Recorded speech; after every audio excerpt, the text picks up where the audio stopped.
board proceedings will now come to order. Push your attend buttons, and we'll start with the Pledge of Allegiance.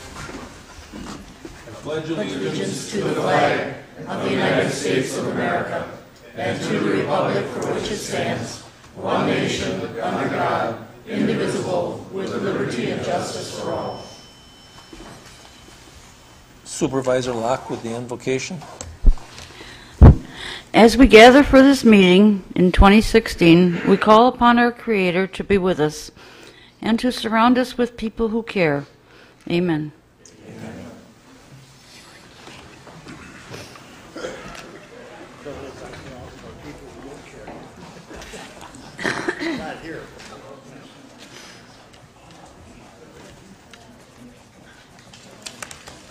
Supervisor Robel. Yeah, thank you, Mr. Chairman. I'll move for the approval of this evening's agenda. Been moved and seconded. All in favor signify by saying aye. Aye. Opposed? Carried. Is there anybody from the public that would like to speak on anything on the agenda this evening? I guess there's nobody here other than the presenters. So we'll go on to communications and petitions from the clerk.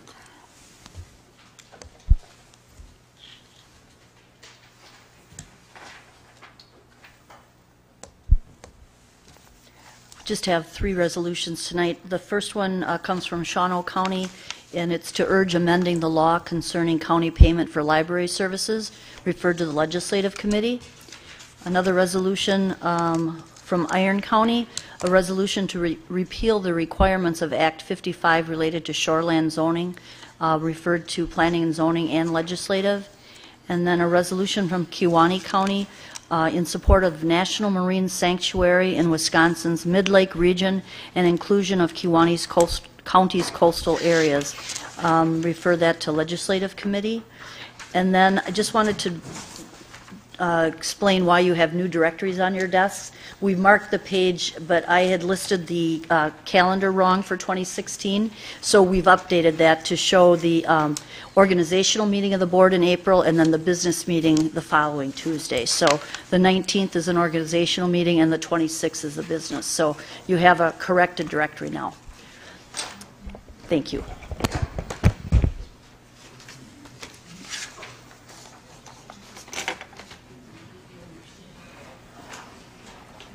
Reports from committees, commissions, and boards.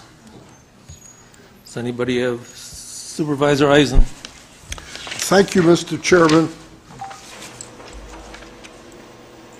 I'd like to report on the drug court graduation, December 18th, 2015. The Safe Streets Treatment Options Program, created as a pilot program in Winnebago County in 2005, has been successful at lowering recidivism of offenders while reducing jail costs.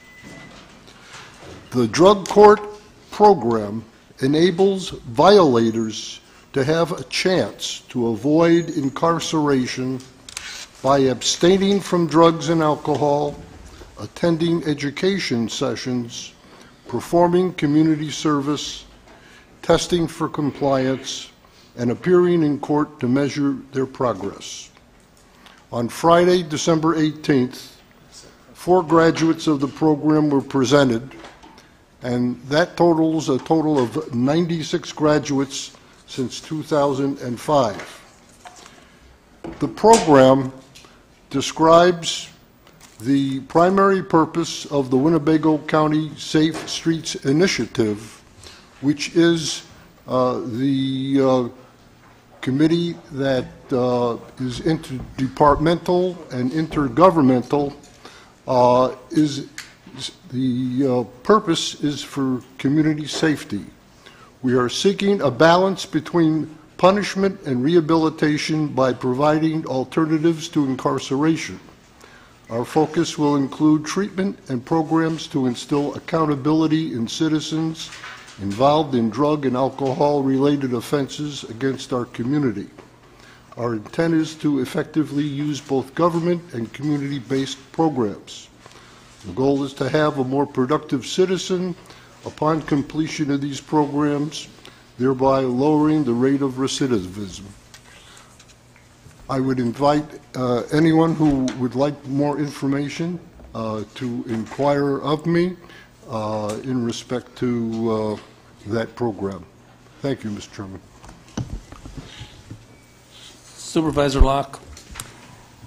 I was just wondering, in the new revised directory we have, January 19th is not our meeting, correct? The meeting in January is the 26th. Okay. Did we change that? Huh? Yep, that we changed after this was printed again, so. That states it in that new book. No, this was printed before we changed Oh, that. So that, yes, that was something we announced. I was going to announce that again. I've said it the last couple meetings that the meeting was changed from the 19th to the 26th, but the book was printed before that, so that's why it's not in the book.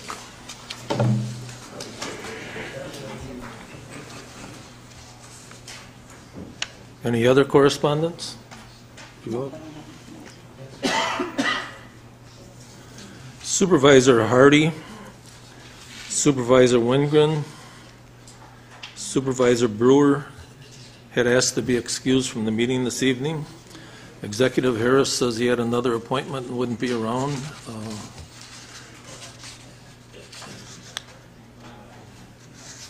Then I wanted to announce on the County Board 2016 spring elections, the contested races are District 13 between Supervisor George Egner and Stephen Binder. District 16, Johnny Brewer and Aaron Wojciechowski. District 24, Michael Brooks, Andrew Buck. District 25, Supervisor Turner and a Karen Powers. And then the districts with no candidates that didn't hand in papers or anything, that some of them sent in applications that they wouldn't be running, were District 3 for Supervisor Harp, District 6, Brady Keel, District 9, Supervisor Widener, District 17, Supervisor Hardy. So that's where we're at with the election. Otherwise, they're all on board.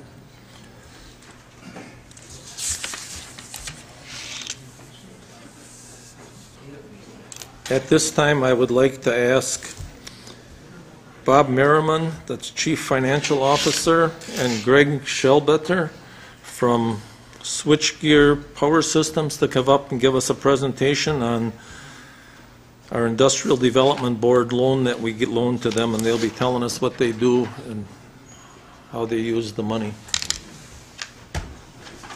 Well, good evening. I'm Bob Merriam. I'm the Chief Financial Officer for Switchgear Power Systems. My background is I was a banker, CEO of First National Bank Fox Valley for 15 years here in Winnebago County. I was going to retire, and a friend of mine gave me a call and asked me if I'd come on board as the CFO, and that is the person I'm going to introduce next, Greg Schellbetter, our founder and president of Switchgear Power Systems. Thank you, Bob. Thank you all for having us tonight. Appreciate the opportunity to speak to all of you. Heartfelt thank you to Winnebago County and the village of Winneconne, because I truly believe that if it wasn't for the program, we may not be up here tonight making the presentation on what has transpired for us over the last number of years. A little bit about me. I've been in the electrical manufacturing business for coming up on 40 years. So as you can see looking at me, that I've been in it all of my adult life, and it's been a very unique experience along the way. I started at SPS in 2007, and of course, if anybody had a crystal ball in 2007, the thought would have been, what are you doing starting a business with the worst financial storm ahead of us, but not knowing any different, full speed ahead. So at the time, I owned a building in Oshkosh over off Oakwood Road, And the building at the time when we started the business was too large for us, and I was subletting out some of the space when GE Oil and Gas was here through C.R. Meyer. The opportunity came up in 2008 to sell the building, 2009, and I thought it was the right time and the right thing to do. And fortunately, we closed on the sale on the building in 2008, right before the financial nightmare started across the country. With that said, and with that move, we needed to relocate into new space, and now the financial situation has started to develop across the country. And as everybody knows, the banks were pulling in their horns and weren't very willing to lend, and it was getting pretty scary on what we were going to do. We had someone that bought the building. They wanted to take possession. We had to relocate. It was hard to get financing, and just the way fate would have it, a friend of ours recommended that we talk to a building owner up in Winneconne that had a building for sale in the Winneconne Industrial Park. And so we looked into it and found out that this building was for sale, and started down the path of how are we going to finance the purchase of this building. And someone said, hey, you should talk to Winneconne about that Winneconne money that's out there. And I said, Winneconne money? What is Winneconne money? Well, lo and behold, what the Winneconne money was a taxing authority, as you all know, for us to borrow low interest money through the village of Winneconne through the Winnebago County program.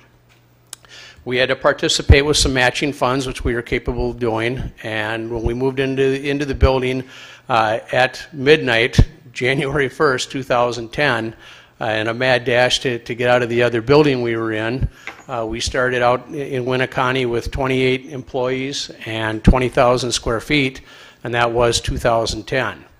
Part of the agreement with the program was that by the time the first milestones were met, and I don't completely recall when that was, but it was over the next year or 2 years or whatever, we were supposed to be at, I believe, 43 employees or 45 employees, and by the time we went to that first milestone, we were already in excess of the requirement. So I think it was only a year and a half later, after we moved into the building, we decided we needed to expand. And so we were going to add another 15,000 square feet onto the building, and so we graciously came back to the county through the village of Winneconne and requested an additional loan. And they said, well, we've never had anybody ask for a second loan. This is rather unique. But let's give it a shot. And thankfully, we secured our second loan, and on we went. This past fall, building across the street, unfortunately for, situations have it, the owner closed his business and the building became available, and we have been using our parking lot as storage and the grass field next door for parking. And so, as you can probably understand, that we had outgrown the space that we added on again in 2011. So when this opportunity came up to buy this building, we once again came back to the county through the village of Winneconne and went for our third loan. Now, one of the things that was very heavily stipulated when we started down the path with the program is that we have to pay it back. And I'm like, geez, okay. So I'm proud to say that throughout the course of the program, we've been on time with all of our payments. As a matter of fact, we were accelerating, retiring the principal for a period of time, but then we knew that further expansion was going to be required, so we started conserving funds for the next step. So it's been a very, very valuable program to us for the fact that, given the opportunity to go through this program in a very, very tight and restricted financial environment in the marketplace, had we not had a place to go in 2010, without a place to operate, you really don't have a viable business. So that is really what was such a breaking point for us, was to be able to get in on the loan and start down the path of working through the village and through the county and continuing to reinvest in the business. As we sit today, we just finished our 9th year. We do not do our own sheet metal fabrication, nor we do our own welding, nor our own painting, and if we had that infrastructure within our company, we would need another 25 to 30 employees But at the present, after 9 years in business, we are at 85 employees and adding as we speak. So we've been very successful, but again, I'll emphasize we didn't do it alone. I mean, there was a lot of God, sent help that came down, and we felt it's our civic duty to pay it back, and also to keep trying to grow the business. And we're doing some pretty neat things out there. We're a pretty well-kept secret. I don't know what we have up here for slides, but if you look at that photo in the picture here, that is what we call a power distribution e-house. And so what we do as a business is we're in the business of electrical power distribution equipment. Basically the same concept as the panel board in your home. So we bring in power off the grid, and then we step it down and distribute it out in circuits, just like you would from the power coming in from the power company into the panel board in your house and out through all the switches and sockets throughout your home. Is the same thing we're doing. This unit was 66 feet long by 30 feet wide. It was stainless steel, and it went out to a project called pier replacement at Norfolk Naval Shipyard out in Virginia for I think it's the Gerald F. Ford, or is it S. Ford? F. Ford? F. Okay. The nuclear carrier. They built this new nuclear carrier, and the pier that was there, the Pier 5, was built in the 40s, and it's too small for the ship. So when they get into a pier replacement like that, there was 2 buildings like this, there was 25 of these, there was 30 of those. It was a very large project for us. It took us almost 2 years to complete, and it was in excess of $8 million of equipment that we processed right out here in good old Winnebago. So maybe Bob wants to go to the next slide. Our team, I've been blessed with a very hardworking, dedicated team of people. What we do is highly custom, highly flexible, very, very focused on customer service. And we have actually people that answer the phone, greet you at the door, a little bit of that old-fashioned touch in business that you don't always see, especially in the areas that we work. Our customer base and our supplier base in many cases are the same companies: Siemens, ABB, General Electric. We also work with large industrial customers: Alcoa, Georgia Pacific, Ford, Chevy. We have quite a unique offering. Utility companies. We have equipment installed in the White House, down in Florida, down in the Bahamas, Puerto Rico, South America, Vietnam, Pakistan, Canada. We've shipped globally, either through some of our partners or through our export customers. So we have a project right now going to one of the Air Force bases in South Korea, to give you an example. A lot of times you're driving around and you see these green cabinets on the street corners, and everybody thinks they're transformers. And many times they are transformers, but in our case, a lot of times they're equipment that we manufacture that have instruments in them for measuring power or for switching, or again, back to this power distribution approach. So WPS is a customer of ours. We Energy is a customer of ours. We have a lot of customers around the country that buy the big units and the small units for substations for their outdoor, as we call it, underground distribution. If they're not going to put in telephone poles, they put in these pad-mounted, as we call them, green enclosures. So many times when you see one on the street corner, it may be one of ours. Unfortunately, it may not be, but we're working hard to change that around the country. The photo on the bottom, if you go back just a second, Bob, can you? Well, the photo in the bottom center, that's very unique because, little name dropping here, that was for Microsoft for their Bing data center out in the state of Washington. So Microsoft got into a big expansion a few years ago. Our customer was actually Siemens. Siemens does not manufacture equipment such as that. So Siemens came to us and said, we've got this big project for Microsoft. We'd like you to build some of these buildings, like you to build some of these units. We need to fill out the bill of material. And that's the kind of thing we do with a Siemens or a GE or an ABB. So I don't know how many of you are familiar with the Gigafactory going on in Nevada right now, that Tesla Motors is building the battery factory out in Nevada. I think it's the largest single construction project going on in the U.S. right now. We have a big part of that project right now, again, through Siemens. So again, a lot of times we get involved in these projects that are very visible to the public at large, and we're just a small piece of the pie working in the background.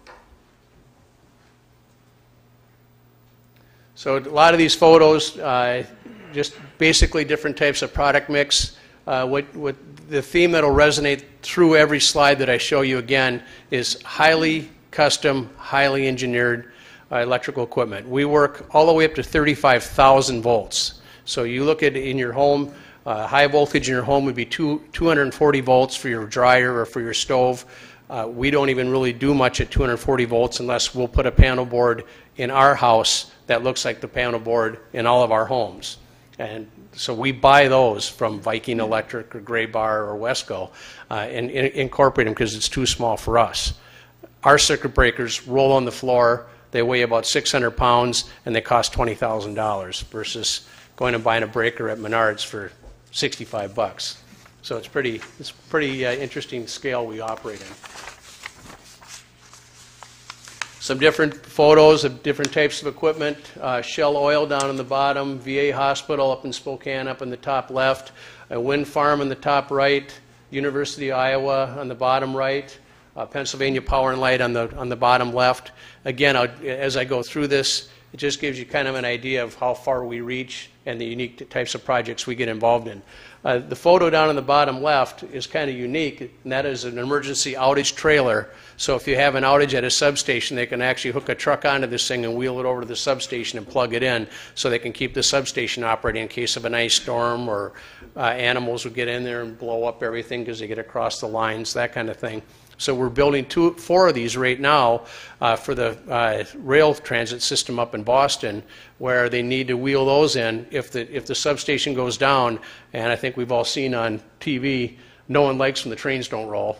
So they'll wheel our units in there and plug them in to keep the trains going up the Northeast Corridor in case of an outage in the substation. So we get involved in a lot of really neat things that you just don't think about in your everyday walk of life as you're taking the rail or flying in a plane or driving down the highway and what we're doing. So again, just the units on the bottom right, those are for ship loading cranes. So when you drive by a port and you see these great big cranes for unloading ships and the cranes that roll up and down the docks for moving the containers around, we're heavily involved with that all over the world. We've got them in Mexico and Vietnam, Sweden, all over the place for just getting the stuff off the ships. And again, you don't think much about that when you're not involved in it. Once you start doing it, it's like when you buy a car that you've never owned before, all of a sudden you notice them on the street. Same thing with us. We fly into Houston, we fly into LA, different ports around the country, and you wonder, oh yeah, I think that's some of our units are up in one of those cranes, or we did that project. It's pretty neat to be involved in it. So more Microsoft on the bottom right. I don't know if any of you or many of you have been up to Minneapolis and been on the light rail that runs from the Mall of America over to the state capitol. But a few years ago, we supplied 15 of the units that you see up on the top right, and those are for keeping the trains running at every interval. So there was 15 miles of track, there was 15 of those houses, and they had all the electrical equipment in them, and you know, for energizing the rail for moving the trains. So just different types of projects. I won't belabor a lot of it. This is pretty much an abbreviated slide presentation that we do for customers as we travel around the country.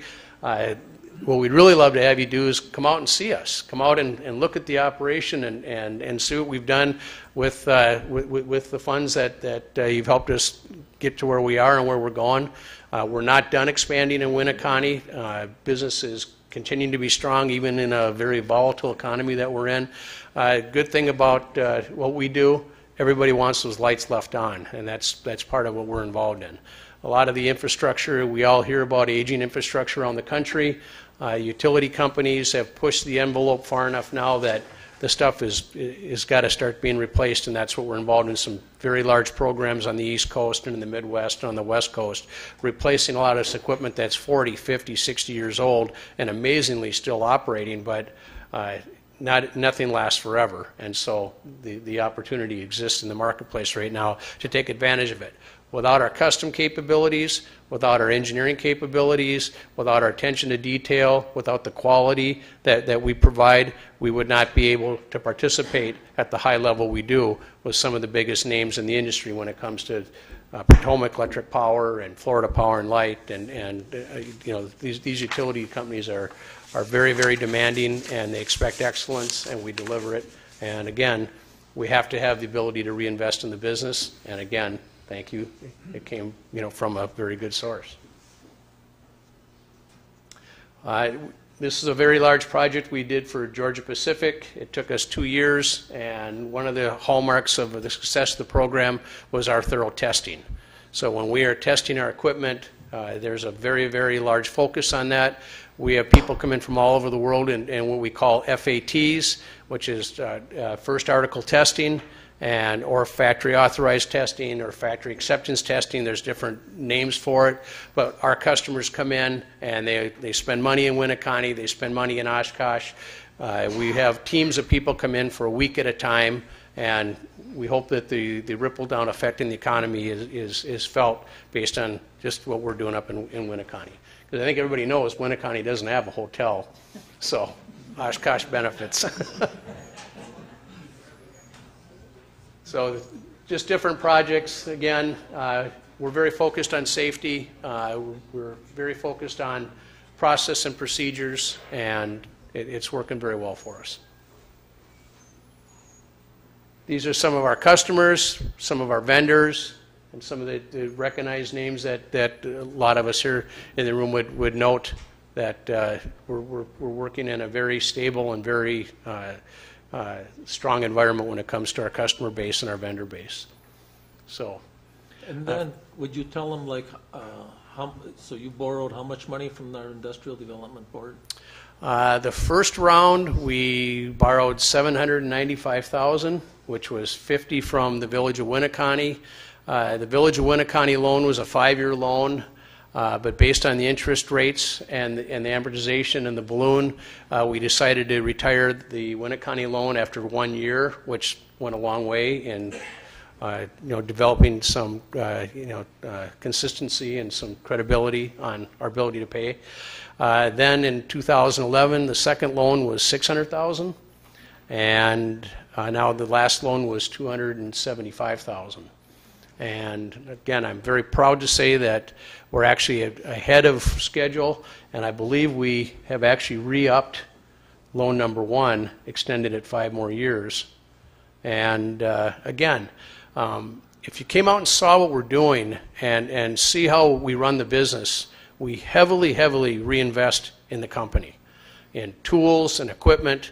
We're very, very proud of the fact that every one of our employees that works out in the shop has the finest of a full content of tools.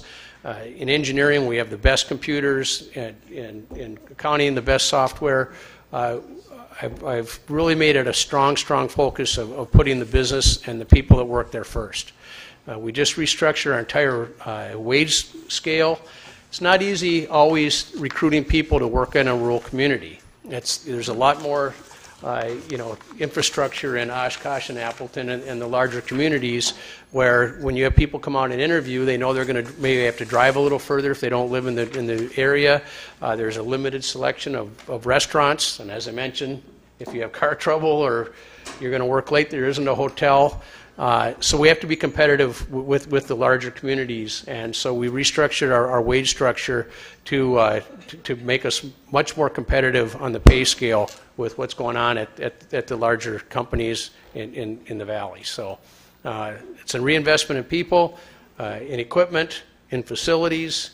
I think you've helped us put our money where our mouth is when it comes to building the business, and love to have you come take a look. I think also when you come to us, this last loan was going to create 15 plus engineering type jobs, high-priced manufacturing jobs, I mean good wage-paying jobs. So that was 15 over how many years, Dave? I think was it over 5 years? I don't. I just had my notes from when we had that meeting. Well, we closed the loan a month ago. And we've already hired 10 of the 15, so I think we're, again, on track. And I don't know if that includes the 2 that started today or not, but I'm having trouble keeping track. When we applied for the loan, I think we had 76. When we closed, we had 80, and now, or 83, and today we're at 85. So we're anticipating crossing the 100 threshold of employees by this time next year, and so we're going to keep going at it. Well, we're glad that you came here because we always didn't have such great success stories with our loaning out that we did. I mean, it's all working out, but I mean, some of them we weren't as fortunate as we were with you, and we're proud that you were part of us. Well, thank you. I don't think anybody doesn't intend to pay it back. It's hard on anybody on either end of the spectrum, but thank God we've been able to do what we say we're going to do and keep her going. So, and like I told you, if you keep running the program, you might see me again. You never know. So, any other questions that anybody may have? Some Supervisor Farley. Thank you, Mr. Chairman, and thank you for your presentation. I and Supervisor Schneider are both Winnie County supervisors to some extent, so we appreciate your presentation. If I might ask, and I'm not being too bold, how much are your annual sales? Maybe you don't want to divulge that. Well, we're very closely and tightly held. I will tell you this, when we started in 2007, our sales were sub $1 million. I can tell you at the end of 9 years, we were nearly 25 times revenue from the first year. Congratulations. Thank you. I'll say that much. How's that? That's good. Very good. I guess that's all the questions we have. Oh. Thanks, folks. Thank you again for coming. You bet. Have a good night. Thank you.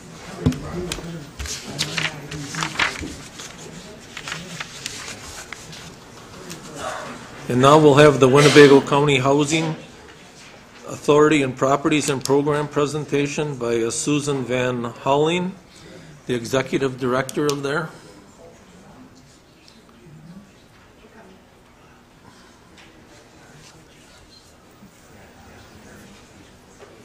She'll be giving us a presentation on what the Housing Authority does.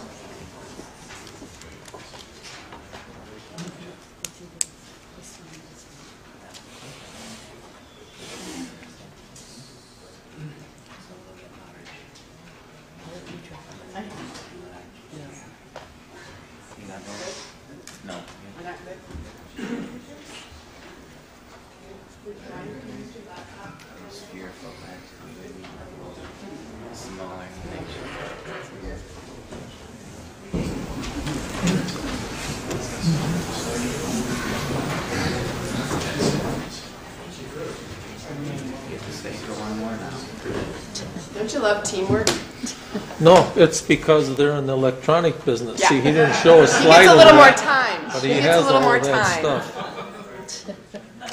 Remember, I'm an ex-banker. I'm not an electrician. Well, I really appreciate this. I brought my jump drive not realizing that I can't plug it in, so.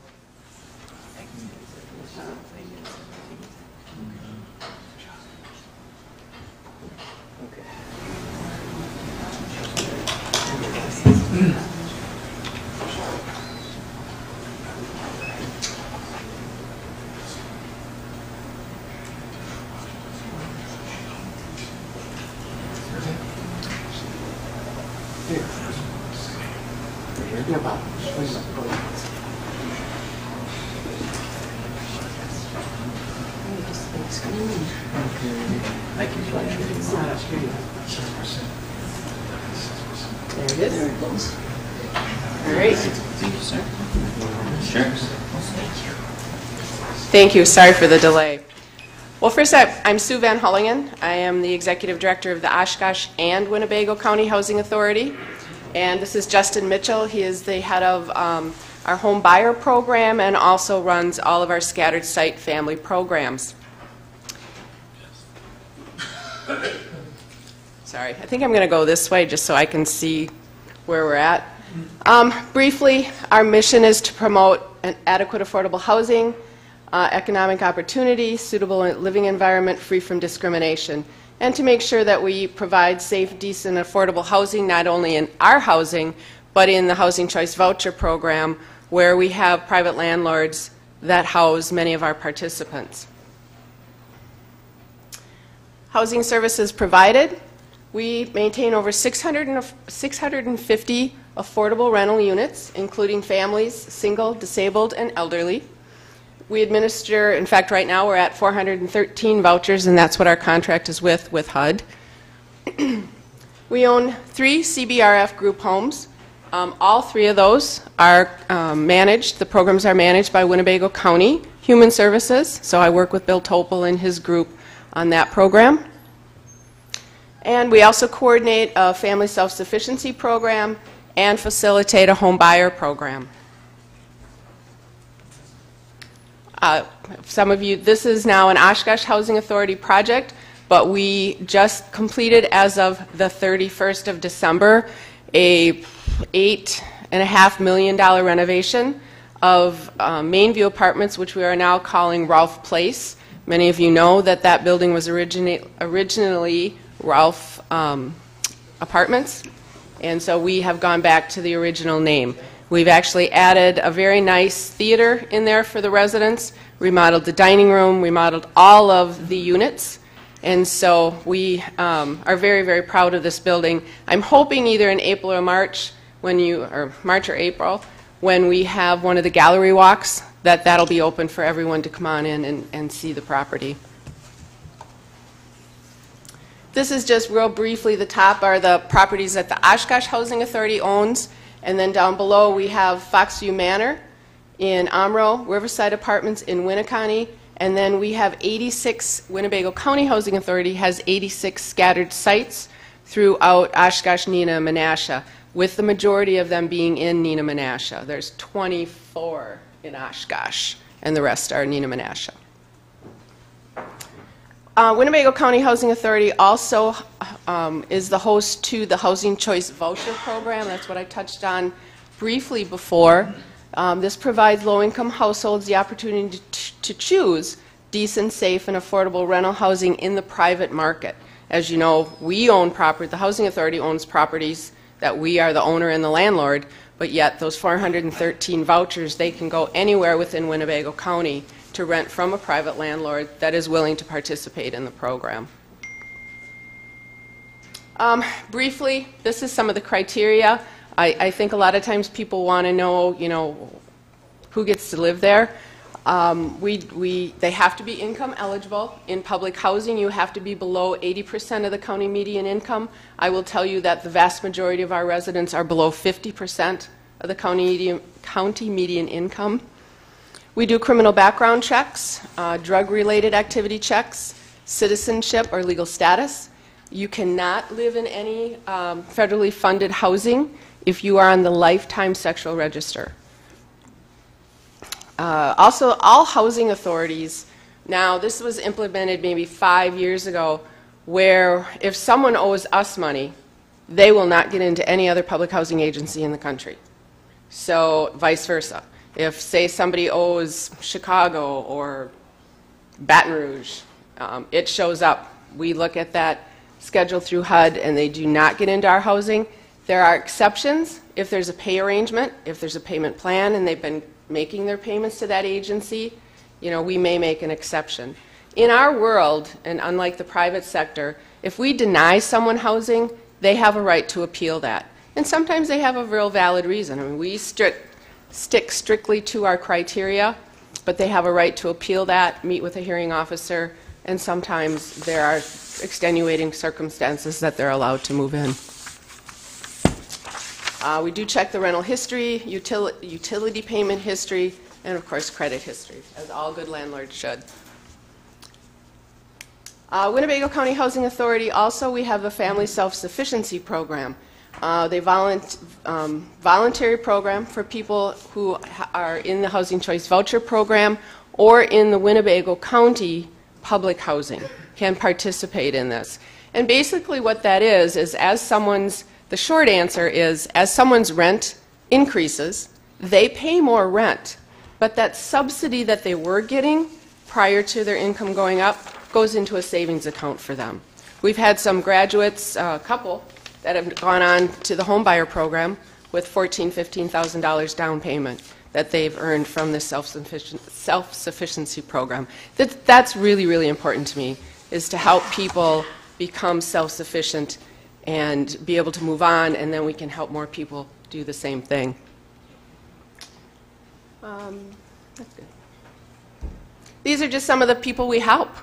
We help families where the head of household is permanently disabled, receiving Social Security benefits. We help new arrival refugee families with no English or limited English and few immediate resources. And it could be somebody you know that we help, a single parent attending school, working part-time, raising a family, a classmate. So, and we also, one of the other things that's not shown here is we do also have a lot of two-parent households. A lot of times people think it's just, all it is singles, and it's not. We have two-parent households. Granted, most of them are in minimum wage jobs, but they are working, so we're very proud of that.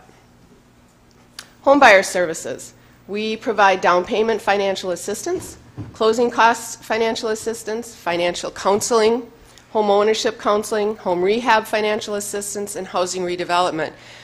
It is the homebuyer program is actually what Justin runs, but there is a series of things that they have to go through. They don't get to just come in and say, I want free down payment money. They have to go to homebuyer counseling. They have to go to financial counseling. There is a process, and they have to meet all of that in order to get that down payment money, and then it gets returned to us if they sell the home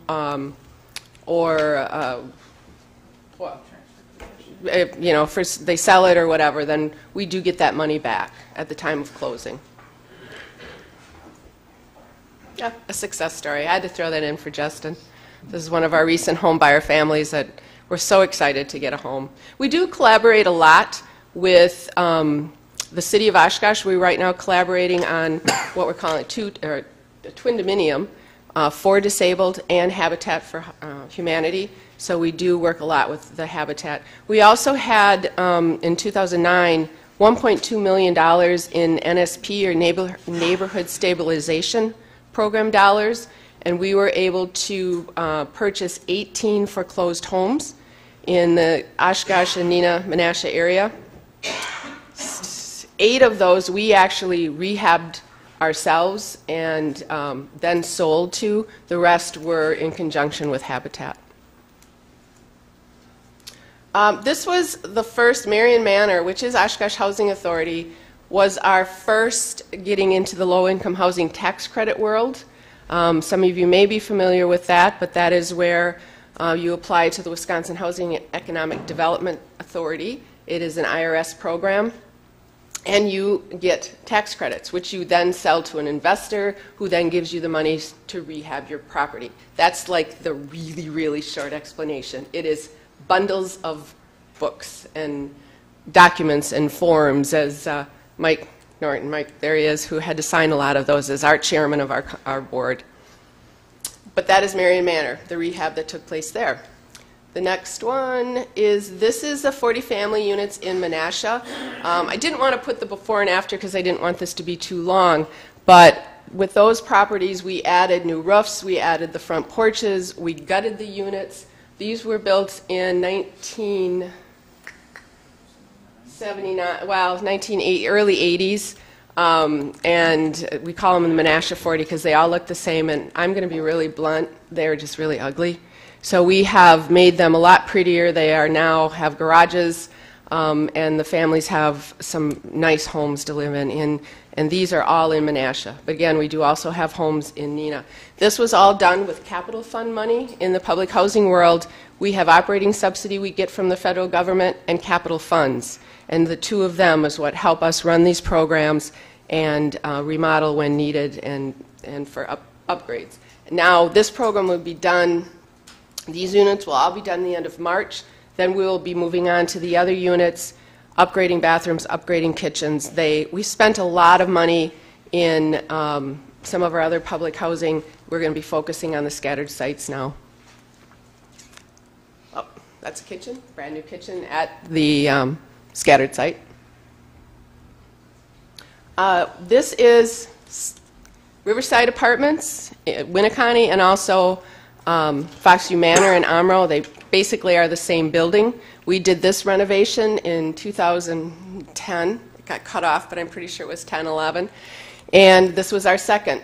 This was now River Cities Redevelopment, LLC, Limited Liability Company.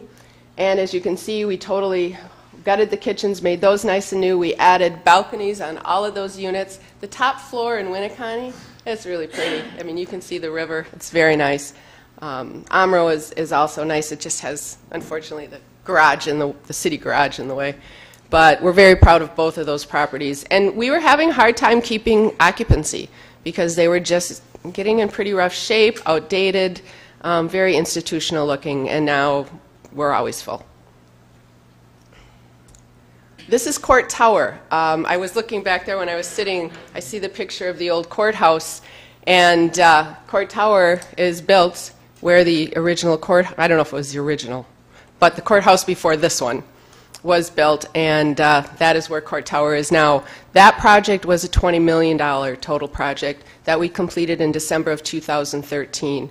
So if you ever get a chance, I know the gentleman from Winneconne said, you know, come to Winneconne and see us. Hey, come to all of our properties. This one, we did a nice job, and I'm very, very proud of it. They have a theater now.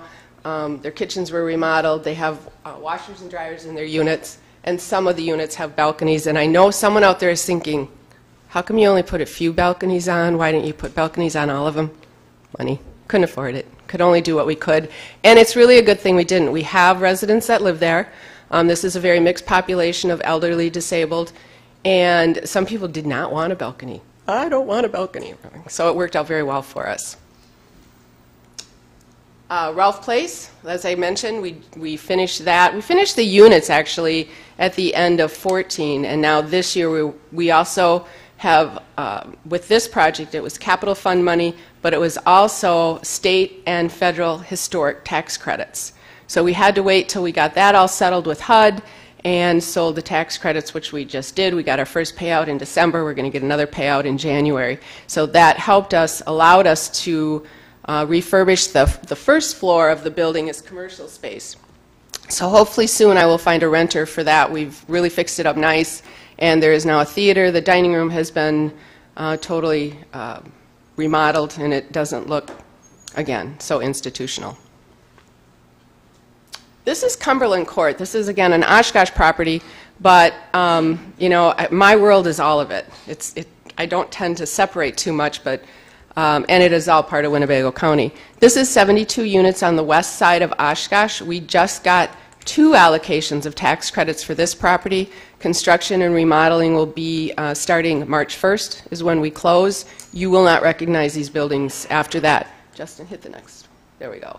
This is what they're going to look like when we're done. Those Mansard roofs will be gone, thank goodness.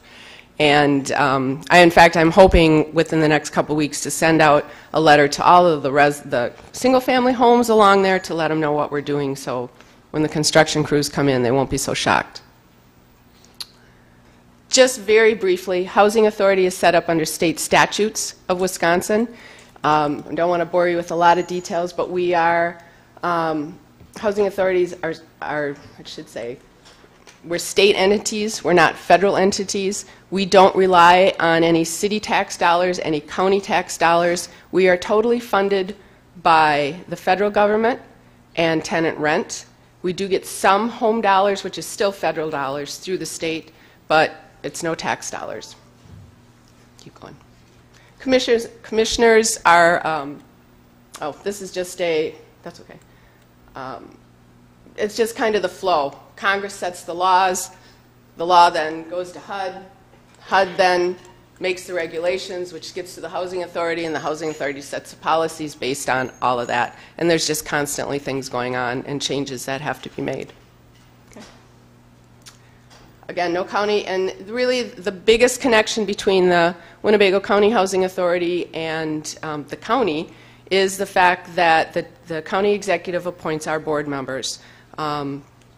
We have to have one public housing participant on our board. We only have a 5-member board, so I have 2 boards that I report to, which, you know, it's always pretty interesting. And, but we do a little bit. We have a contract with the Department.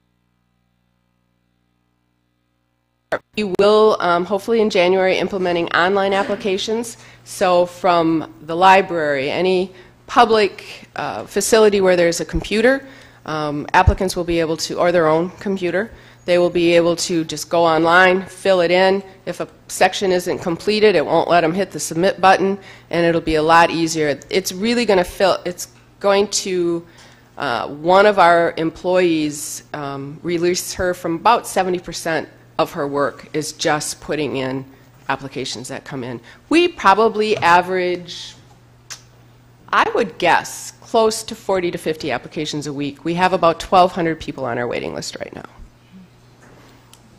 And that is my presentation, unless anyone has any questions. I know I zipped through it pretty quickly, but... Supervisor Haig.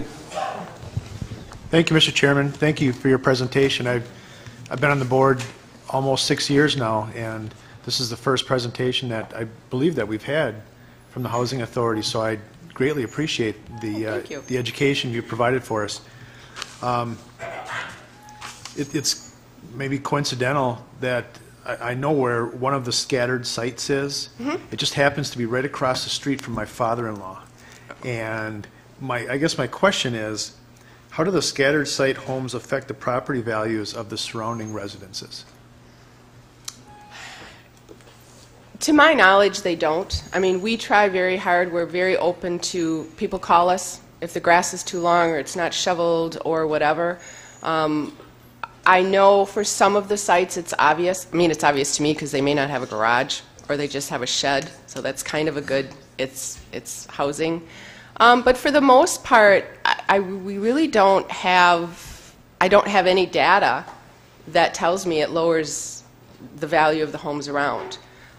They're so scattered that I don't think it's really noticeable. You know, I mean, I can tell you there's a single-family home on Congress Street in Neenah. I would venture to guess nobody in here knows where that is if you live in Neenah. I live in Neenah. So I don't have any data that tells me it does lower it. I've never had anyone call and say, you know, I can't sell my house because we're next to you. We work very, very hard. It was in, as of Monday, I've been with Housing Authority 15 years. And about 5 years ago, we added garages, new siding to a lot of the houses in the Neenah-Menasha area and some of Oshkosh. We just totally gutted 2 properties, Pierce and, what are the 2, pardon? Lark, Pierce and Lark in Oshkosh. We totally gutted those units and remodeled them and fixed them up, which is what we continue to do. But feel free, I mean, if you ever have a complaint, feel free to give me a call. Go to that website, give me a call. We had a woman who had a big, huge, I want to say box elder, and I know that's not it, here in Oshkosh, that it was just making her crazy. It was getting, it's so big and dropping, and I looked at it and said, whoa, that comes down, we got a problem. So that tree was removed this fall, and she was thrilled. So we try really hard to be good neighbors. Are our residents perfect? Mm-mm. But I always tell people 90% of our tenants are doing what they're supposed to be doing. And in this world, there's always 10% of the population who doesn't. But we work very hard. Justin does a phenomenal job because you have to understand, if they lose their housing with us, we're kind of the bottom rung. You know, they're going to end up at Day by Day. They could end up in Appleton. So we do everything in our power to help these residents stay lease compliant. Sometimes it's a little difficult because we fight with HUD not wanting us to have a high accounts receivable, tenant accounts receivable, but yet there might be somebody that's just on that cusp of making it work, and we're going to help them make it work. Cumberland that we saw that's getting remodeled, I failed to mention we're adding a community center there. We are going to have supportive services. We're going to have preference for veterans. We already have the preference for veterans that we just recently added. So we do everything we can to fit into the neighborhood. Is there a certain zoning requirement? I mean, how does your organization acquire properties and build homes in certain areas where maybe there's an open lot, or how does? Well, there is no more public housing money. So all of these were built in the 80s and 90s. So there is, other than we have one property that was torn down by the city of Oshkosh, which was Winnebago County Housing Authority on South Park because of the methane issue. So I do have 2 units open that I could either build or put somewhere else, but I have to have HUD's approval, and I would always work with the city that we're in on where we're going to put that. Sure. I just ask these questions. The area where I'm talking about, there are 3 of these homes, kind of the robin's egg blue in very middle class residential area, and they really stick out. And considering lawn care and shoveling and things like that, and towels and windows for curtains and things like that, I can see where my father-in-law has been upset over the years, and he even wondered how that property, because of zoning or whatever, was able to be... Well, it's residential. Yeah. So it's residential in residential. It's no different than there's probably a lot of rental houses in areas that you don't even realize are rental houses. But the zoning, because it's single family, I don't know if these are duplexes or single family, what you're talking about. But again, if there's an issue, we can't fix what we don't know. Yeah. So, please let us know. Your father-in-law, more than happy. I'd be happy to talk to him about it and where they are, because we want to fit in. And we want, and not only for the housing authority's sake, but for the residents. Yeah. They need to feel like they belong, and that's really important too. Yeah, and I probably would like to have your card or that. I think Sure. what happens is maybe they're just a little afraid to reach out, and especially that generation, they try to be as non-confrontational as they possibly can, and they do a lot of, I don't know, they talk a lot amongst themselves in the neighborhood, but I don't think reach out as they should, and really aren't educated like we've been here tonight. So I do, again, appreciate your time. Thank you. You're welcome. Thank you. Supervisor Widener. Thank you, Mr. Chairman. I have a couple questions. I noticed in the pictures, and I noticed you talked about completely gutting some of the facilities. Do you always put in handicap accessible? Where possible. It's always top of our mind.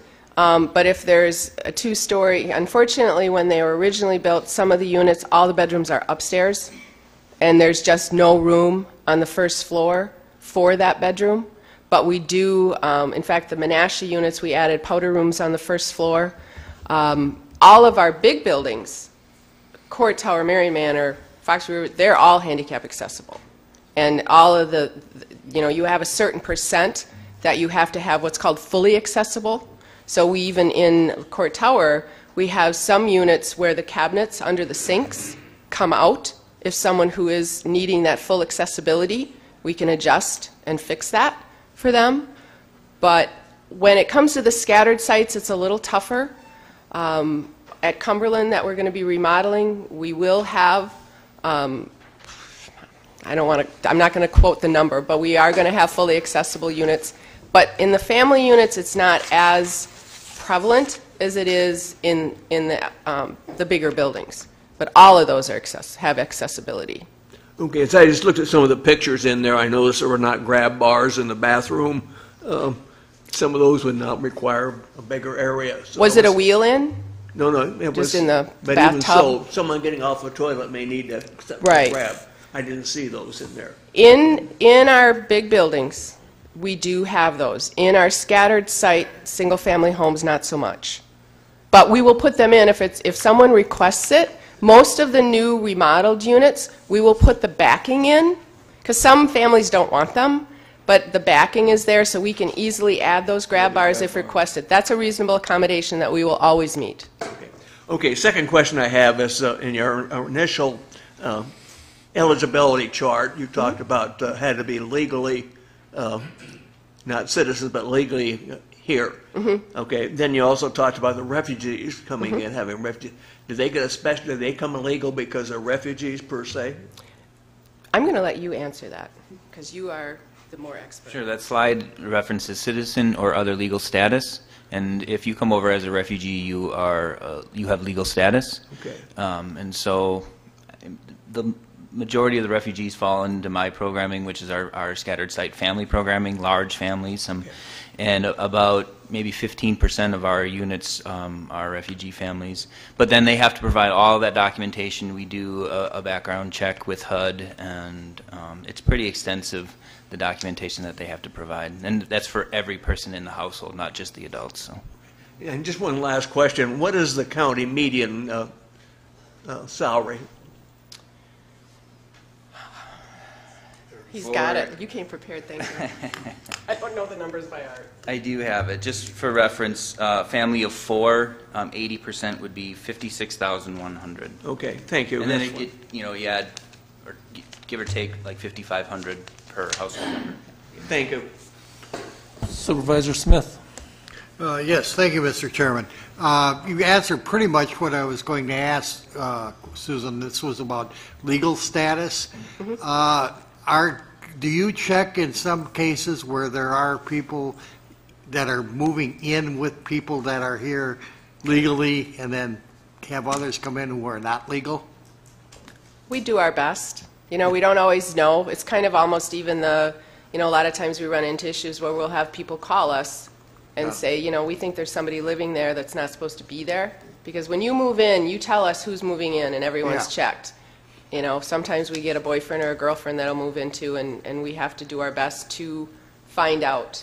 As far as anyone illegal, I don't know if we've really ever had that happen too often. Sure. It's an interesting rule, is that technically, if you do not have legal status in the country, you can technically live in our units, but you can't get subsidy. So let's pretend that the subsidy for the family is $200 and there's 4 people in the family and one of them's doesn't have a legal status. Their subsidy would be prorated and they would only get $150 in subsidy. And that's a federal regulation. That's not something that we choose or choose not to follow. So, technically you can have that, and I've had that one time where they didn't have documentation and they ended up not moving in. So I've actually never had somebody in my programming that didn't have legal status. And it's not like they move in and then we lose contact with them. It's pretty regular contact. We do inspections at the unit. We have regular recertification, background checks, that sort of stuff. So I think we do a pretty good job. I would imagine that there's people that are maybe not supposed to be there that are there, but I would be really doubtful that there's, at least in Winnebago County, people who don't have legal status that are living in our units. Okay, thank you. Supervisor Keller. Mr. Chairman, I'm grateful enough to be on the Housing Authority Commission. I've enjoyed it a lot. I just wanted to say that Ms. Van Hollingen has come to each meeting very well prepared, with a thorough report of all the activities and all the actions that have taken place during that month. She's answered any of our questions promptly and completely. Her staff all display dedication and commitment to the cause and the mission. And by the way, the authority is not funded by Winnebago County directly, as she's already mentioned, except it's funded through our taxpayers through federal and state taxes. So it's not in our budget. I encourage continuous county board support of the authority's ongoing good work. Thank you. Thank you very much. Supervisor Shirk. Did I understand you to say that there's no longer public money available? There is not to build new housing. Okay. There are no, the HUD does not have any new money to build public housing. What they're really pushing is a program called RAD, and they want the public housing to switch into what's more of a multifamily or contract rent. There's two, I don't want to bore people, there's two kind of hats. You have public housing money, which is operating subsidy and capital fund, and we have to do this calculation on what we're going to get for the year for operating subsidy, and that's what we get, period, for the year. There's another program called on the multifamily or assisted housing where there is a contract with HUD that, say, a 2-bedroom contract rent is $600, and maybe the tenant's 30% of their income is only $200. Well, HUD matches that $400. So no matter how that person's income fluctuates, up or down, we always get that $600 in our multifamily properties, which are Amra, Winneconne, Marion Manor, Cumberland Court. But public housing is a tougher project to manage, because once HUD says at the beginning of, say, 2016, which they're never ready to do that anyways, but this is how much money the Oshkosh Housing Authority is going to get for their public housing units, that's it. So say someone's income goes up or down or whatever, we're not going to get more money from the federal government. So we have to, but that's also part of the capital fund money that comes in. We are able to take a little bit of that capital fund for operations if we need to. But to answer your question, no, there are no new dollars out there to build public housing. Thank you. Which there is a huge need. And what I do like, I will say on a positive note, HUD is really pushing, and Congress is pushing for self-sufficiency. And I think that's huge. Education is very, very important to help these families. I always say up and out, and some people don't necessarily like that term, but they get better educated, they get better jobs, they move on to something else. I can then help another family. So, but we do house over, with our homebuyer program and all of our programs put together, we house over 1,000 families. There are no more questions. Thank you. It was very informative. Thank you for inviting me. Appreciate it. And I should also thank the gentleman that was here before for helping us with the computer. Supervisor Robel. Thank you, Mr. Chairman. I'll move that we adjourn until Tuesday, January 26th, 2016, at 6 p.m. for a business meeting. We are adjourned.